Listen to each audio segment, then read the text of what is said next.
na ta din heron para sa pag-review sa tuang project dito sa Bukid. Ato i-check na kung saan naabot na to ron mga updates, progress sa saan dagan sa ato ang trabaho dito.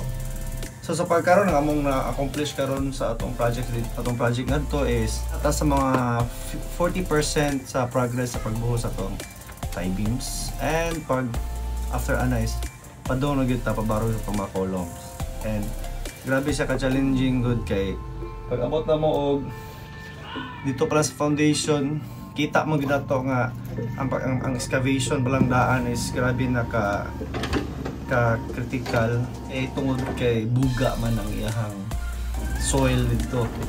Lagi kay siya kubkubon. Kung ano-ano ko na sigaw tog tao og kubkub lang, dagan kay 2 ka buwan. Kung ang unang 2 ka buwan sa pagkubkub ato kay perting kay agad sa tanan. And mo na ang naabot na mo after pagkubko, pag-excavate, then successful ang pagbuhos sa mga foundation, and after that patubo mi sa kolong gamay, then arrangement na yun sa mga tie beams.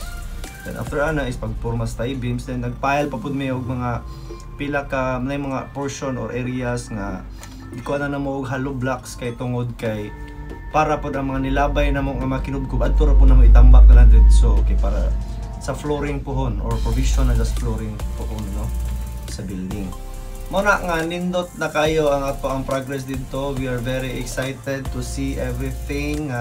Pakita nimo the more mo gud mo makita ang progress sa building or sa project is the more sa kang maganahan sa pagtrabaho kay tungod kita na gani mo nga parug na kita na nimo nga mao na ni kita kay ingon na ka duol ni guys tinuod dagan mo nang karon is kami tanan din sa Kingco sa management, grabe na ka-excited tanan nga makita na gyud nga barog na gyud ang building.